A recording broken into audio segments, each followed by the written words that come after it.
I give both the founders a lot of credit. They were reading a lot of the Jason Lumkin stuff saying, hire 2 reps at once. And we ended up hiring this woman named Becca, who was at Optimizely similar enough space. And I was watching her, I was like, okay, yeah, this is actually how we're doing it. And we slowly pushed each other. I closed the biggest deal, then she did, then we did. And it was this constant battle in a very friendly way. And her and I started really competing on, wait, how much value is really here? How much are people willing to pay for this thing? And in order to justify those bigger deals, that pushed us to also say, hey, what is the business value here? How can I actually get a CFO to care about this, or some VP of finance or whatever that may be? I think the competition led to that. And it was kind of us driving deals size up and then being forced to figure out the business value, which isn't the right way to go about it, but that's kind of how it evolved. Being an early sales hire is a great test run for being a founder. Before today's guest, Todd Busler co-founded Champify, he cut his teeth as the first sales hire at Heap. Welcome to Grow and Tell, the show where revenue leaders tell the growth stories behind successful companies. I'm your host, Alex Krakov. Grow and tell, grow and tell.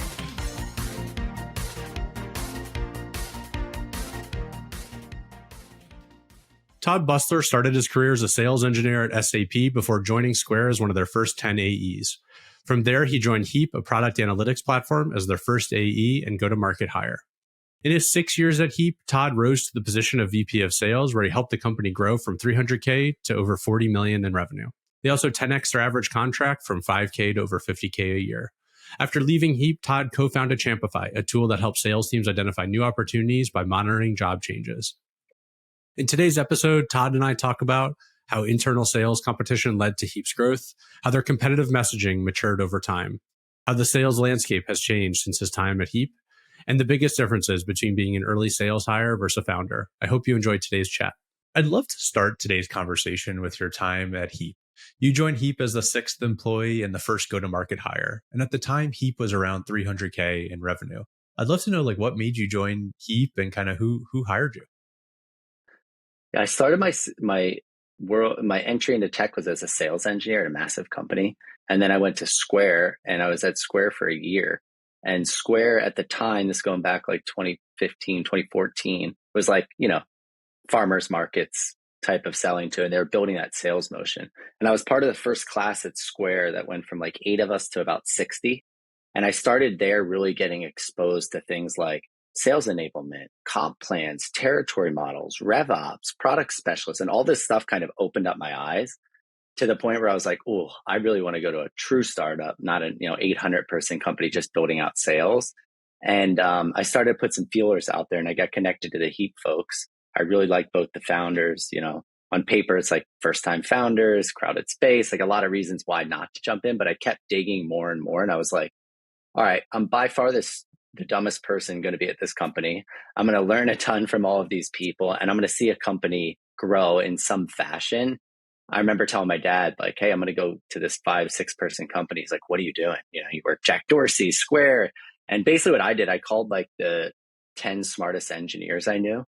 A lot of them were at Square at the time. And I was like, what do you think about this tech? What do you think about this space? And a lot of people were really impressed. And a combination of that diligence and just liking the people.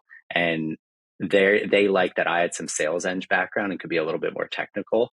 It was just all right, I'm young, I'm single, let's take a shot on this, and it ended up being a great decision. Yeah, there's a certain moment in your life, in your 20s, where you're definitely down to kind of take those risks. And I felt the same with Lattice. It was what's the worst that can happen? I'm going to learn with a bunch of smart people, and worst case scenario, I go get a job back at Square or another big company, right?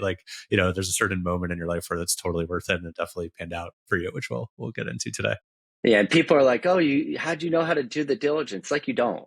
You're joining a company, it's risky. There's definitely some luck involved. I think you can check some boxes, but it's pretty low risk and a lot of upside. And I think people like you, I think it has proved benefits for. And I'm curious, what was the state of sales when you joined? I imagine there was a transition happening, right? From just founder-led sales to more sales-led and you being involved. Can you take us back to what it was like at the time? Yeah, so not only were the 2 founders first-time founders, one of them had never had a corporate job, and the other one had only worked at Facebook for a small amount of time. So this was really first time. When I came in, they did a really good job getting into the Hacker News YC crowd, developer community and had some good inbound, right? So like they had some interest. Most of the deals at the time were self-serve, swipe your credit card, $300 a month type of thing. And the founder had just done, I think, the first contract kind of sales-led deal. And it was really just like, hey, you're way outside the plan. How much are you willing to pay? I wouldn't call it sales. It was more kind of accepting, what do we do here?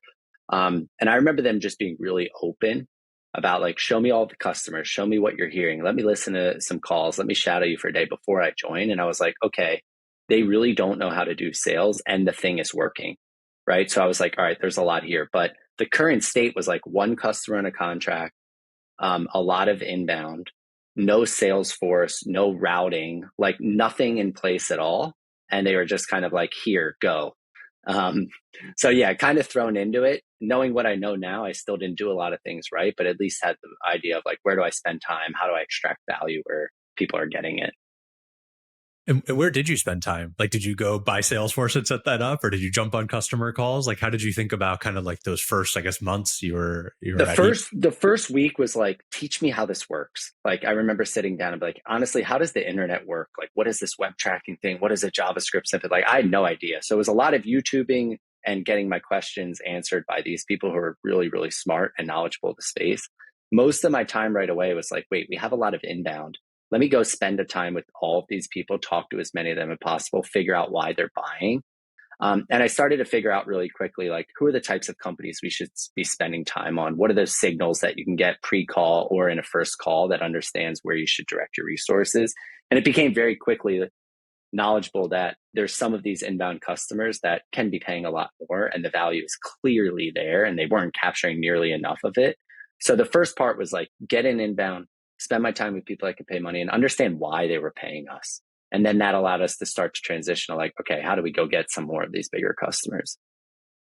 Why do you think there was such great like inbound interest in Heap? I mean, beyond like being able to use Bookface and Hacker News and all that, like what do you think it was about kind of the product and positioning itself that resonated with folks?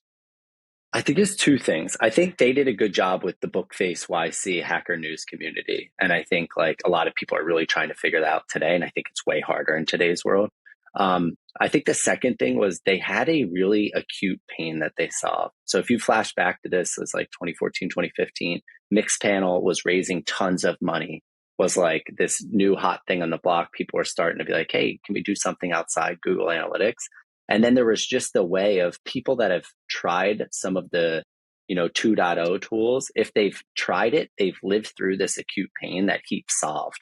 And I remember like you talk to 10 people and 6 people would be like, why would I ever buy this thing? Right. And there's 2 people that are like, yeah, I could see where this is going, but I don't need it now. But there was 2 out of every 10 that were like, wow, like, yes, I get exactly the pain you're willing to solve for and I'll pay for it. And then we just over time got smarter about spending time with those 2 out of 10. But it was really an acute pain they solved that was pure, like a big differentiator in the market at the time. And those 2 out of 10 where they really felt that acute problem, like who were they? What was that like ideal customer profile that you sort of stumbled across? So it's an interesting question because this category now has become known as product analytics, right? They sell to the VP of product, but if you remember that time, like product was nowhere near as mature as it was now. So like the people that were really latching onto this early on were engineers, people that were engineers getting bothered by product or leadership teams to understand what was happening on their site. They were going to implement a lot of this tracking code, which was something no one wanted to do, was looked at more as menial janitorial type of work. And 2 out of those 10 were spending a lot of time. And they're like, wait, you can fix this for us in a pretty affordable way because they know what their time's worth. Yes, let's go figure this thing out. Now, the product was super early as well. Like, did it work? Could it deliver on those sites that like, he's always had these upper bounds of, can we sell to this company yet?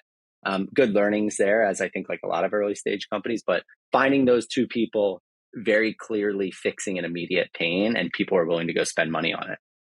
And so it sounds like you really anchored the pitch against like an engineer's time. It's like, hey, engineer, you could go build this yourself and that's going to cost X amount of time. Or, hey, we can do it for you. And you just have to, plug in a couple, add the script, add a couple tags, things like that. And we'll get it going for you. Definitely. I think like now selling against pure time savings is really challenging in this market. But at the time when it was such an acute pain and what we were charging was so little compared to a couple engineers' time, the math made a lot of sense. I think as we really started to figure out, because when I started, we like I understand people were saving some time and the engineers didn't have to do X, Y, Z, but it wasn't until 6, 9, 12 months in that we started to figure out like, okay, now that they're doing that, what does it mean for the business? And that's when we started way more selling to the business, product and marketing people, getting into what does a conversion rate increase mean to the business? What happens if you're able to save some retention, right? But in the beginning, it was definitely like tactical, fill the whole eng time savings. Makes sense. And then like I always think, sub a million ARR is such an important, unique stage in a company, right? You're like trying to figure out product market fit. You're kind of doing anything you can to get to a million where you can maybe go raise a series A. In that time from 300K to a million, was it just this engineer sale that you were sort of doing and keep kind of mining that vein, or did it start to evolve into like that more product persona that you I start think to the eventually? first 6 months was definitely that acute pain. I think what happened next is they were reading a lot of the Jason Lemkin stuff saying, hire 2 reps at once. And I give both the founders a lot of credit. First off, like that was still one of the hardest interviews I've ever done. I'll never forget the CEO asked me to pitch the product in a mock demo. I got done it. I thought it went pretty well. Asked me how it went. And he gave me all this feedback. And I was like, okay, that's good feedback. Yeah, I agree. And he was like, all right, we're doing it again on the spot. And I remember we did that. And I now always do this because I think it really shows if someone's coachable and can move on the fly.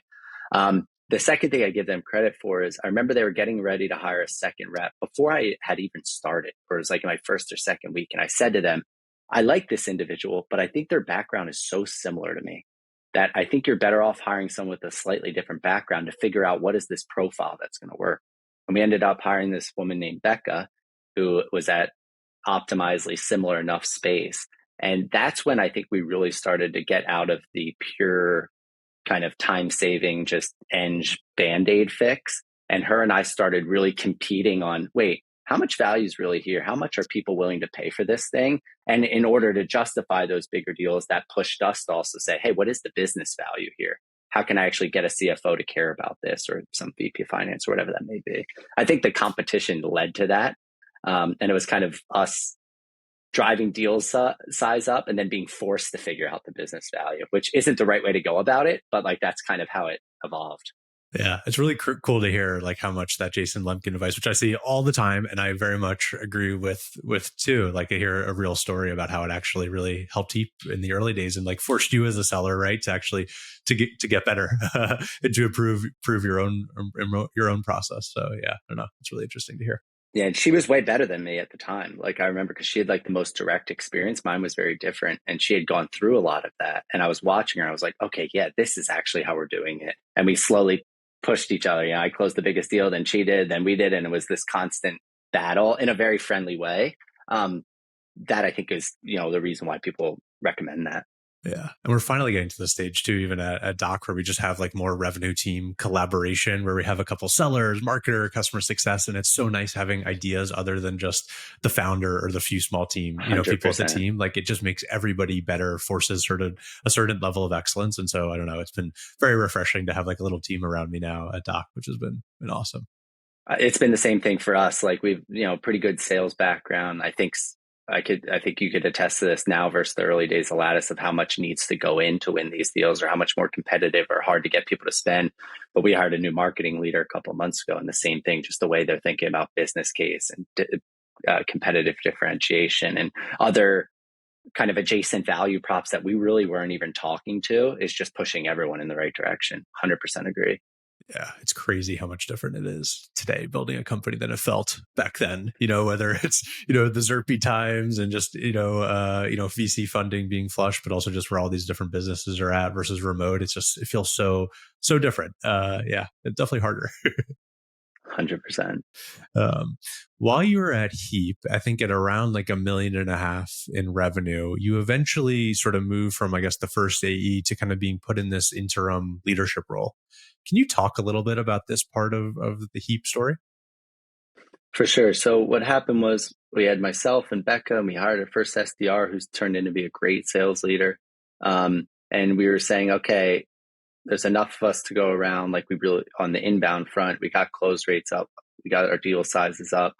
We need to start figuring out how to sell some of this outbound. And they actually hired a VP of sales when it was just a handful of us. Pretty traditional, we got to around $1 million. They've hired a VP of sales, raised the Series A. And I think what we noticed about 6 months after that individual joined is the caliber of people that he brought in, and also the metrics both weren't heading in the right direction. And it was kind of like, hey, we didn't get, like, back to the Jason Lumkin stuff, like you should see this in a deal cycle that things are materially improving. And that wasn't happening.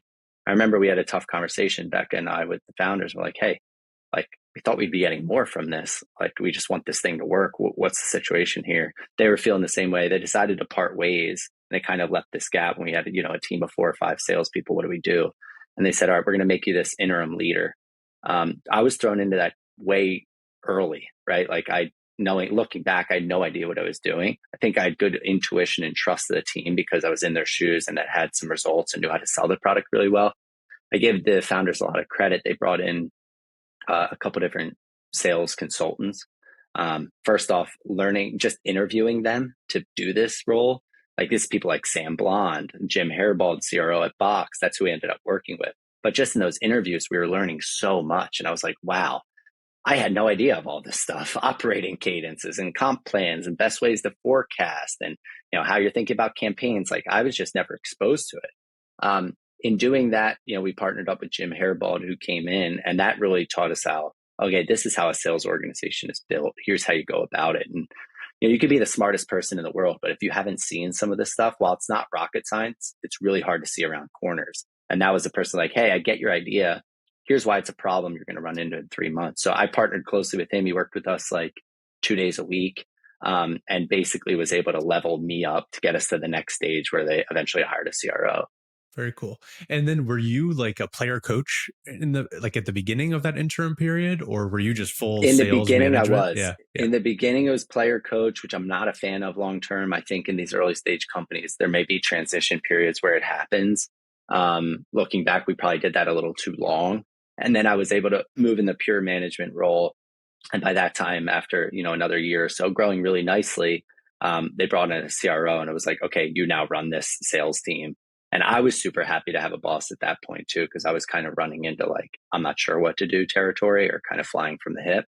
But yeah, I moved out of that player coach role pretty quickly. What was it like being, you were a peer of these other sales reps, and then you kind of go to being the leader and, effectively their boss? Like, what was that like? That must have been a little awkward or hard to build trust, or I don't know, or did it just feel more natural? How did that kind of go down? It really was. And I think that's something a lot of early stage folks go through. Like, you know how this is. You're working really close with these people. You hang out socially. You become friends. Many of them are great friends today. And then all of a sudden, I'm having to have hard feedback conversations. It's not easy. Like, I remember being in the situation of like, you know what, I really shouldn't be at these happy hours, or I actually shouldn't be going out with this team at this stage. And it is a little challenging. I think I had the respect because I'd just done that role well, and I could immediately help them be better at their jobs. But yeah, it was definitely a tricky component going from friends to manager. And I don't think that's easy for anyone, but realistically, it's a skill that you have to get good at, because I think it happens to more people than some people might think. I'd love to transition and talk a little bit more about like the sales motion and just the competitive landscape at Heap. Heap eventually operated in this very competitive market of product analytics. And I think the big players were like Mixpanel and Amplitude. I don't know if that's right, but yeah, who did you usually sell against? And then like, how were you able to win? There's a lot of really interesting learnings here too. After Heap, I spent a year in the venture world and worked really closely with some early Amplitude folks and learned about kind of that playbook from the sideline. But super early days, it was basically, how do we get in the deals that Mixpanel is in? And then we had a really fundamental differentiator and could win a big chunk of them. Amplitude came on the market really similar timing. And I think Amplitude was really impressive from positioning and product marketing from day one. Like, they very much were like, we're going to be the tool for product managers. We're going to beat on that drum nonstop. And then from a positioning standpoint, like, Amplitude came in as like a cheaper, faster version of Mixpanel. And then slowly they've been able to move to kind of the premium product in the market. I think what was interesting about Heap is, again, going back to that differentiator, is that it was just very clear to say, philosophically, do you believe that event tracking should be automatic? If so, you would want to work with Heap. Now, there may be some features we weren't quite there on, but competitively, it was saying, hey, the last 20% of complex analytic features doesn't matter as much of getting this right. And I think the people that have lived through any bit of that pain were willing to get on board with us. There was another player in the space called Pendo, which was getting off at the same time as well, that made things complicated because they were saying, hey, we might not have the most sophisticated analytics, but we're including all of these other things in a suite that product people may care about. And that was really tricky to sell against. And I think what we did is we had some partnership motions that we were probably too late to get to, but that allowed us to compete on that front. But it was definitely a competitive market, all those vendors getting a lot of money, all of us chasing for a pie that probably felt like was smaller than all of the VCs wanted it to be at the time. But I think a lot of really good reps have come out of all of those companies because they're highly competitive deals. In the beginning, there wasn't tons of differentiation. And you just had to, build champions, build business case, figure out how you're going to do this, use references, all of the things that I think have made people good sellers years later.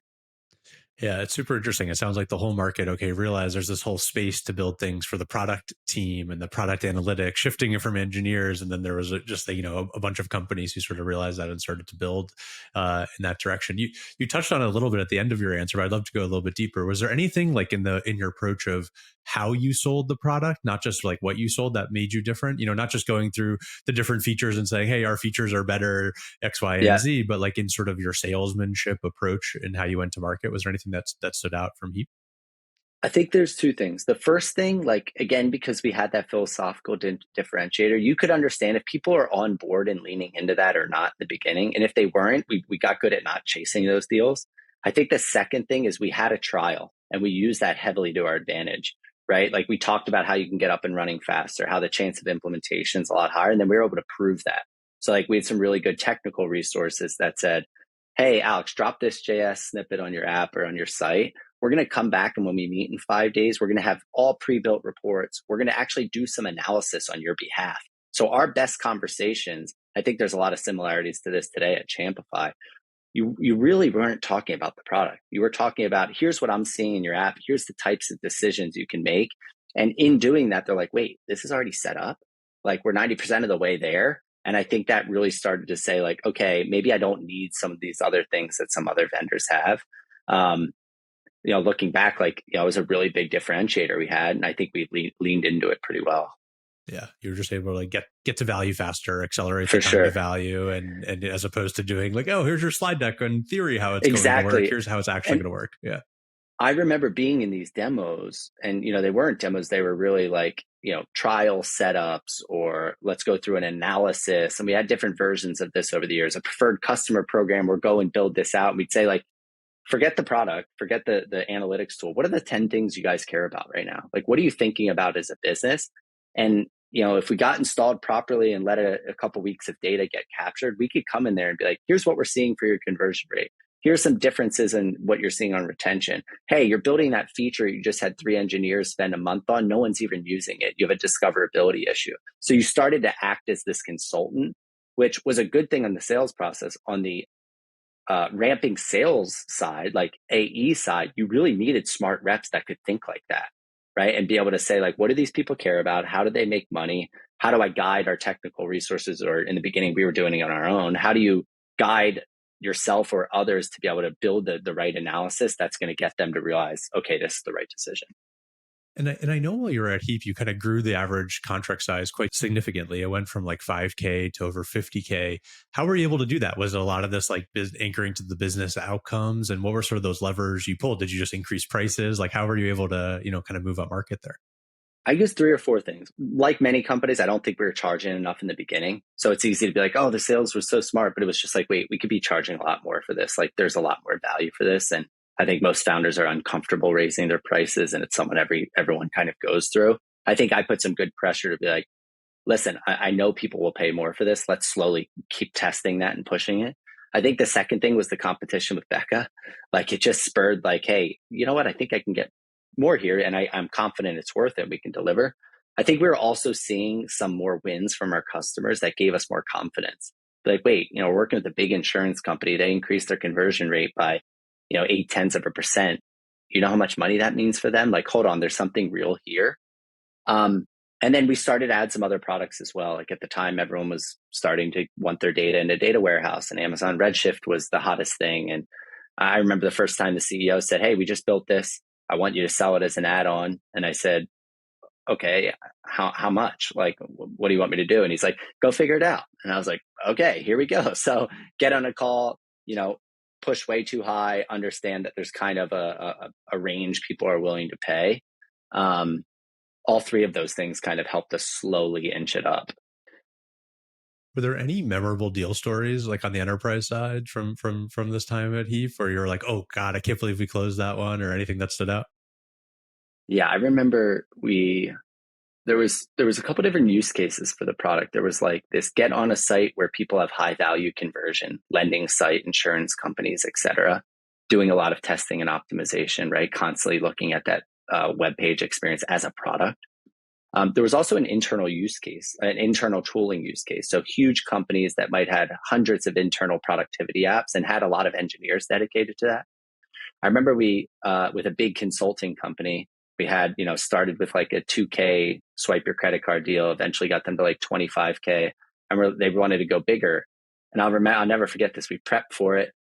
Founders on the other end of on the back of my monitor. And we were going to be like, all right, we're going to quote these people $600,000.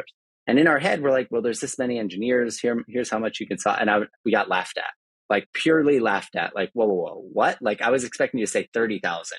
How did we get here? Like, this is not happening. I felt dumb, but actually I think there's some good learnings in that. Like, maybe it's having some of the courage to push the envelope and really figure out where that is. I think there's also some learnings of, hey, you better get really clearer on how you're articulating that value. I am proud to say that, one of their biggest competitors actually ended up becoming a 750K deal 3-4 years later. So it was there. I think we were a little early in how we articulated that value or how other people have personally experienced that value. But I remember having all the confidence in the world going into this, like, all right, we're going to do this, like pumping myself up and literally getting laughed at. But I actually, looking back, I don't think we were wrong. I think we were just a little early. I love that story. I mean, in all of us in the early stage, just, criminally underpriced our products. I've done it at Doc, and we're increasing, our prices and different things. So you just don't have the confidence that, in the product in the early days, everything that's wrong with it. But then as you start to mature and it gets good and you start to see the real impact on the business, and you start to kind of build confidence, and like you do got to increase your prices because you're having a real impact on the business. So I don't know. I give you credit. I don't have the balls to quote a 600K deal yet, but one day. Yeah, I went in there guns blazing. I'll never forget. It was like crickets. Like the guy was literally laughing at us. But again, I do think some of that is necessary. Maybe we went a little too crazy, but I don't think we're far off. And then switching gears a little bit, you eventually went to start the New York City office for Heap. Why'd you make that move? Was that like a personal move? And then what was that experience like, kind of building up a satellite office?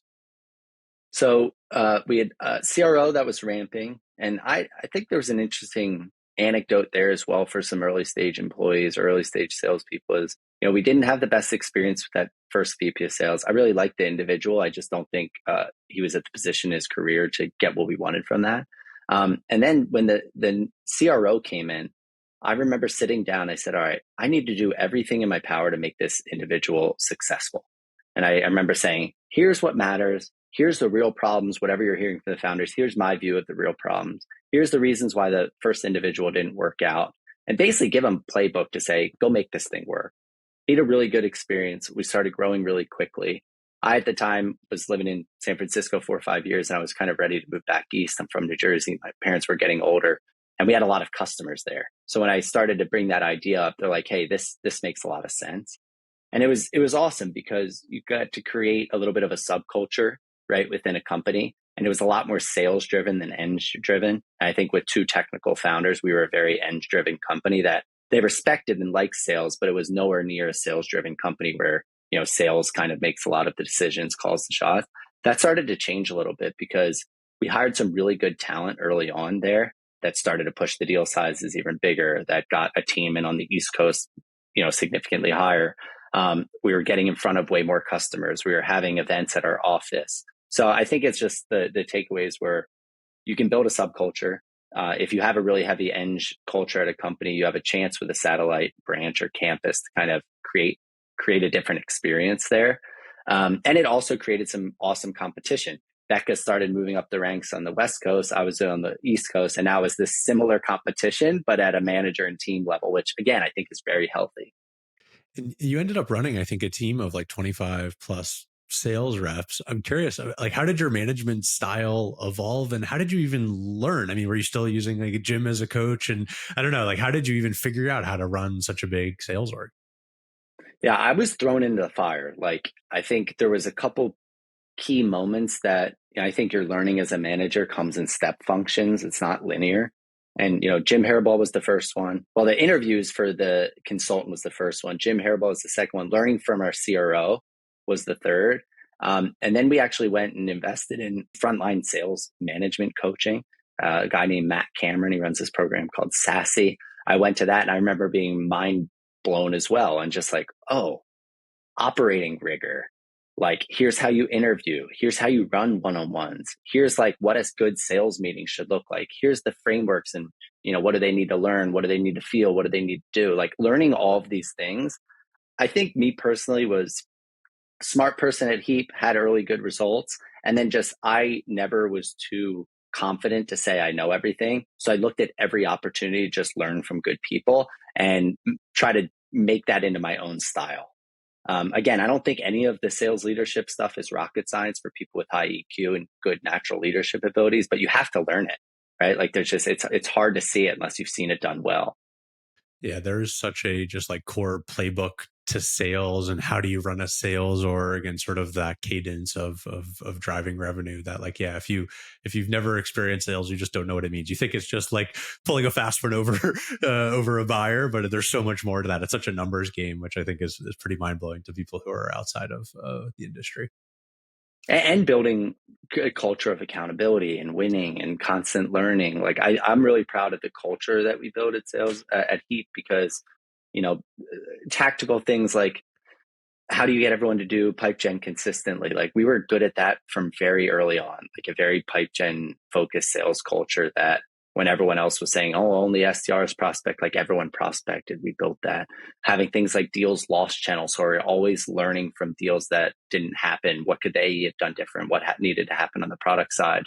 But yeah, like I said, it's hard to think about how you set all of that up until you've seen it done well. All right, I want to talk about what you're up to today. So now you're the CEO and co-founder of a company called Champify. Can you talk a little bit about what was the original idea for Champify and how did you come up with it? And then, how has that sort of evolved and what is it today? Original idea was essentially, I mentioned Amplitude kind of being really good at product marketing and positioning and thought leadership. And I think Heap never figured that out, especially not in the early days. There was a lot of zigging and zagging on exactly what market should we target, who's the end buyer, right? I think what we saw was two things. We started to see some of that outbound motion stalling out.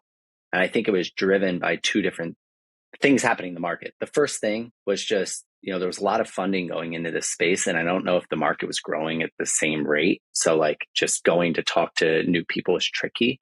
Where we got really good at hiring SDRs early days and making them productive, we were seeing that efficiency go down. I think we had captured a lot of the early adopters as well. I think the second thing was happening is you were seeing sales engagement platforms blow up.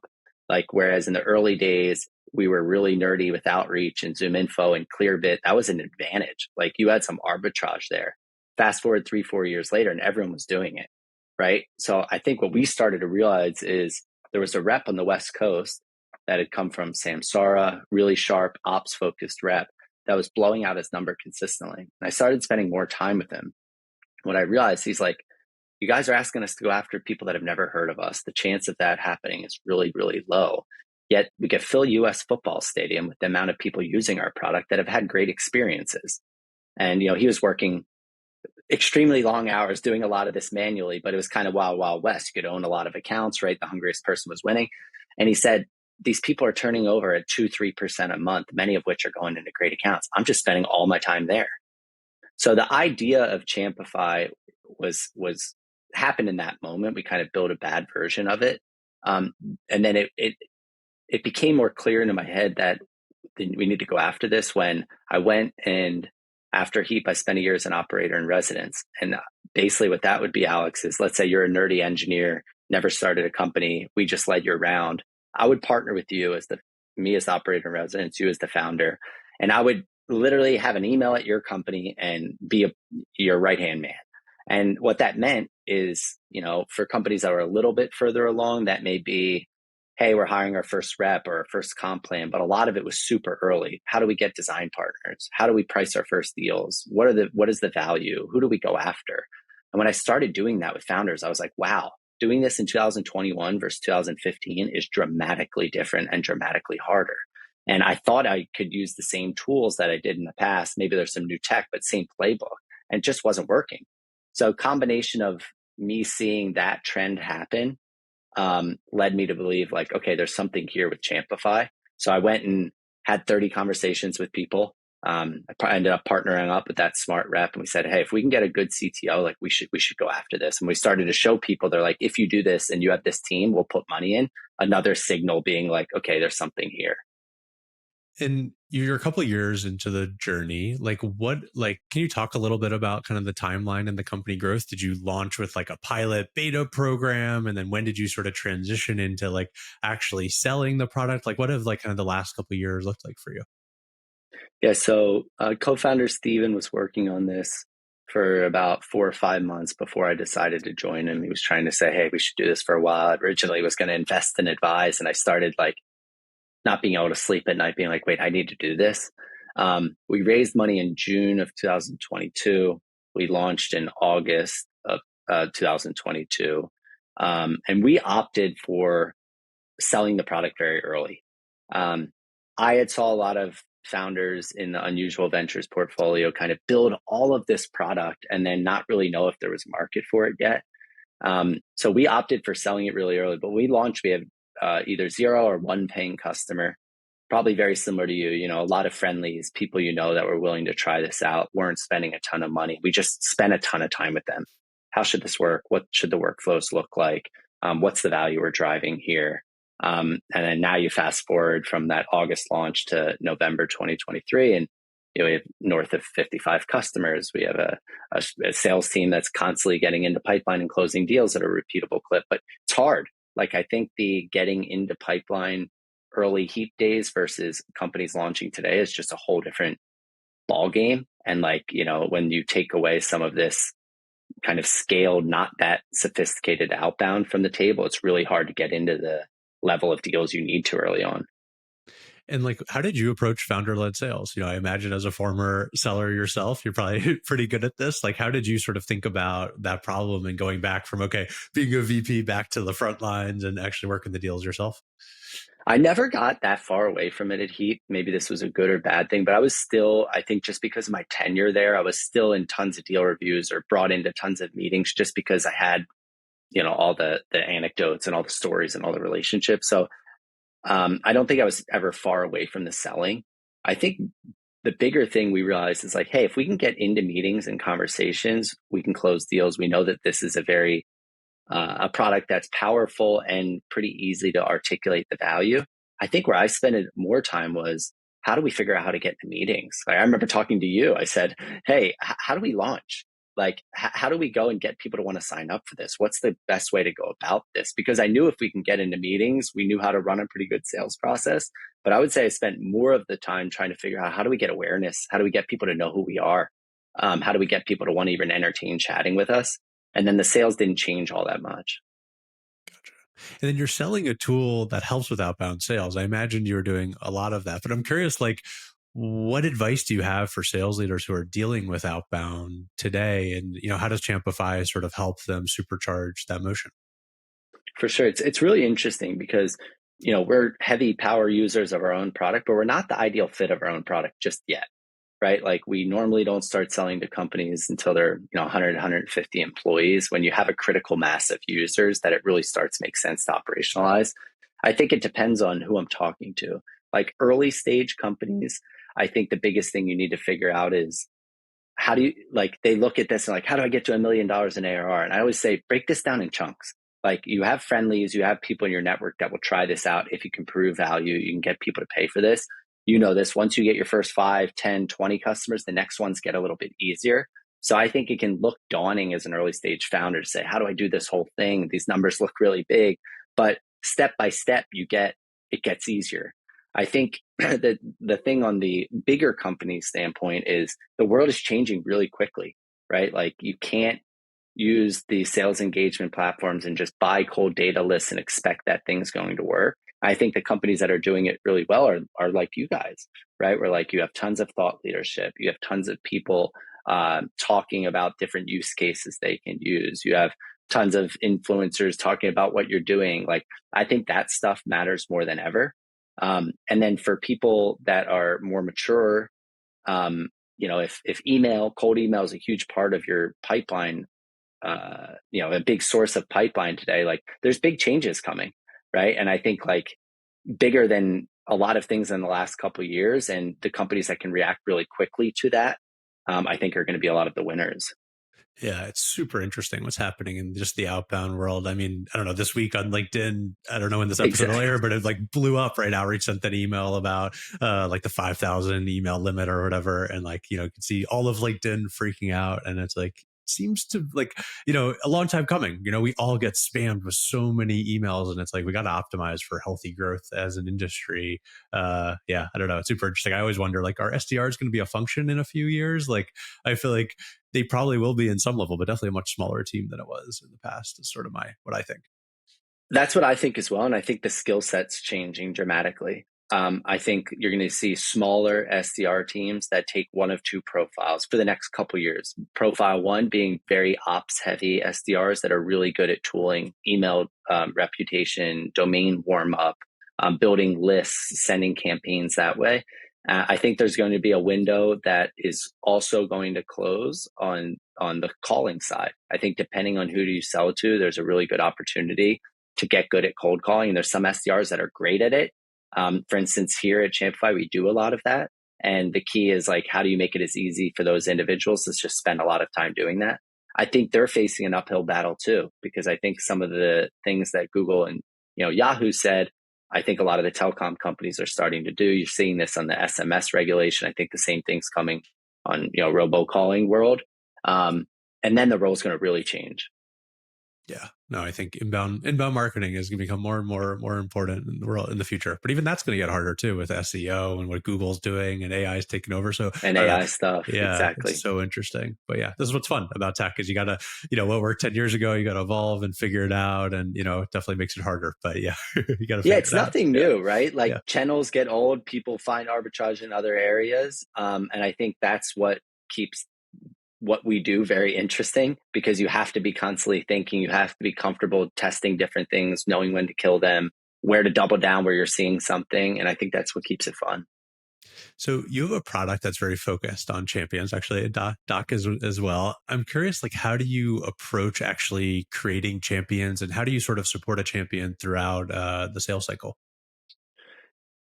Yeah, great question. So, and again, like if I think about the Heap experience, we weren't doing any of this. Like the way you have to sell in 2023 going into 2024 is just a lot different to get people to engage and want to commit budget to new spend. The way we do it is figuring out what really matters at the company. I know this isn't novel advice, but there's usually something around, hey, there's SDR attainment, or we're trying to break into a new vertical, or actually we're reducing the team and can't backfill, but our pipeline numbers saying the same. Finding something big at the company level, and then finding the individual that has something to gain from that. And then really we think about sales here as like champion enablement. What are you doing for that individual using products like Doc to make it extremely easy so that they can go and have those conversations? Every salesperson wants to think, they're the reason why people buy and you're controlling. It's not true. Like you're finding someone that has something to gain in the organization, making it as easy as possible for them to articulate that story. And I think we spend a lot of time not thinking about the ROI or the upside, but also thinking about what's the cost of inaction, really helping them understand if no change is made, whether it's Champify or insert 10 other bets you can make on increasing pipeline, what's going to happen to the business? And then using a business case that we do during the sales process that makes it really clear that, hey, this is a pretty surefire bet if you can execute properly. And what we try to do is with that champion, get on the same side of the table as them as quickly as possible, saying, hey, based on what our other customers are seeing, these are the types of response rates or ability to go from contact reached out to meeting, or here's what they're seeing on the velocity or win rate. Do we think these are realistic? Like, let's really talk about that, because if you're giving someone some bullshit ROI story and they don't believe it, they're not going to be able to articulate that. So we try to really just get on the same table, co-create it as much as possible, and think about sales as champion enablement. Yeah, we've had a huge difference in our sales process recently where I mean, this is not novel either. We probably should be doing this the whole time, but it's like anchoring our, closing the deal to their own timelines, right? It's like, hey, you want to launch, you have a bunch of AEs starting in mid-December. In order to support that, you're going to have to close this deal this week because of X, Y, and Z reasons, so that we can help you build it out. And it's like immediately they're like, oh, okay, that makes sense why I got to close the deal this week, as opposed to like, hey, we gave you a 20% discount. Why don't you close this week? Like it's amazing how much just that simple kind of framing change can have an impact on the sales motion. Yeah, we had a CRO, VP of sales, that I really like the way he thinks about it. He goes, look, your job is to help them make an educated decision. And if you help them reframe the way they're thinking about certain things, you've won, right? Like, and I think that's exactly right. I think the time-based urgency discounts are getting less and less popular, or known that, hey, this is really hard. And until you can get them to realize, like, for you guys, hey, ramp time is going to be a problem if you don't get started by X date. Or for us, hey, that pipeline gap isn't going to close itself. They have to feel it, right? Like, it's really hard for the rep to be able to create that urgency if they don't believe it. So you've been a part of two different companies in the very early days, right? Heap and Champify, but in very different seats, right? And so I'm curious, like, what's the biggest difference for you being an early employee versus being a founder, CEO? Ooh, a couple things. So I think just the founder role overall, like, it is a little lonely. I've heard people always say that, but like, you have to, the problems are all in you. The buck stops with you. I think I've been trying to surround myself with people like you to learn from other folks and say, hey, what are you going through? How are you approaching this? I think what's tricky for early stage founders is understanding where you should be spending your time. Like, what are the handful of things that are really going to move the needle? And I like to be liked, so it's easy to say, hey, I can help you and I can do this, but like, you really have to get good at focus and prioritizing. I think also I have a lot more empathy now for the founders, for the CEOs. Like, I remember giving our leadership team at Heap tons of pressure around, hey, we're not moving fast enough on the product, or what about the bigger vision, or how can I compete against this? It's like, it's really hard. Like, some of these are really hard decisions to make. And I think now I'm being in that role, realizing, like, give a little more slack to these people. Yeah, I think that really, just to recap, it's figuring out where to spend the time, learn from some of the things that I think we did well or poorly in the previous experience, and try to avoid mistakes. I think a lot of this is, if you can just avoid the big road bumps, you can stay alive a lot longer. Yeah. I personally thought it would be more similar, and it definitely, Lattice early experience has been so helpful because I do have a roadmap of like what it should kind of feel like. And I think I would be going crazy if I didn't have that experience. But the like existential mind games of being a founder, I find to be very different than early employee. Like early employee, I was like, Jack, you can make that decision. Or if this doesn't work out, I can go get another job. But at Doc, it's like, no, this feels like my life, and every little decision weighs on me, right? Whether it's financing or product or whatever it is. And I can't like pass that ball to someone else. Yeah. Hiring, right? Like every mishiring. So it's so interesting, just like that sort of pressure on you from like a mental, and I've learned to just be okay with that. But yeah, it's very different. Mentally. It's a skill set to learn. Like, if you see these like super Zen CEOs, like, it's extremely impressive, because they have thousands of decisions on their shoulders that they're thinking about nonstop, whether they want to or not. I think it's a skill set like anything else. Yeah, the Bob Iger book, I forget the exact story in there, but he's a really good, he talks about how he compartmentalizes things, running Disney. And it's like, oh my God, he's like giving presentations when there's all this horrible stuff going on. And it's like, it's amazing how much you have to compartmentalize as a CEO. So yeah. I'd love to end today's conversation with you sharing some advice on like what founders should do when kind of hiring their first salesperson. I think I saw on LinkedIn you described this role as like a revenue product manager. Can you talk a little bit about like what you kind of meant by this concept? Yeah, so I worked with someone named Liam, who was at MongoDB for a long time, then Unusual Ventures, and I heard him describe that, and I was like, it's so true. Like you can get a rep who's really good at closing a handful of deals, but that doesn't really help you. Like it does short term, but you're really trying to figure out, how do I turn this thing into a machine? Right. So I think the first rep, like I was the first rep at Heap. I'm not the best rep. Like if you drop me at a mature company right now, I'm not going to outperform everyone.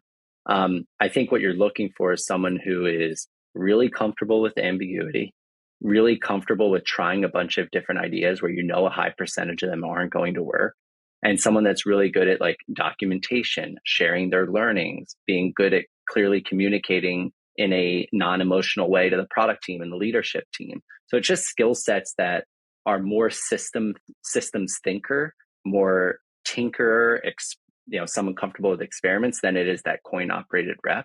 There's another stage where you need that rep and they're amazing. But the first one, I think a sales engineer is a great background for that. I think people that have even done some product could be a really good example for that. I think people that have been in the solutions type of world can be a good example. I think it's like courage, systems thinking, and super clear communication. Because you're on the front lines, you're hearing so much feedback that you need to make sure is getting to the right people. Well, thank you so much for a wonderful conversation, Todd. It was great to hear your story about Heap and creating Champify. If people want to follow up with you, if people want to check out Champify, where's the best place for them to find you on the internet? LinkedIn's best. I'm just Todd Busler, Busler. Follow me, DM. I think we put out a lot of interesting stuff that'll hopefully change the way you're thinking a little bit. I think, we're all trying to figure out what is sales going to look like. And the more we can learn from each other, the better. Alex, I appreciate you having me on, and I'm a big fan of your product and what it's meant for us. I'd encourage folks to check it out. Thanks, man. I appreciate it. That's a wrap on another episode of Grow and Tell. If you enjoyed the show, subscribe to us on YouTube or your favorite podcast platform, or find every episode at growandtellshow.com. I'm your host, Alex Krakoff. Thank you for listening.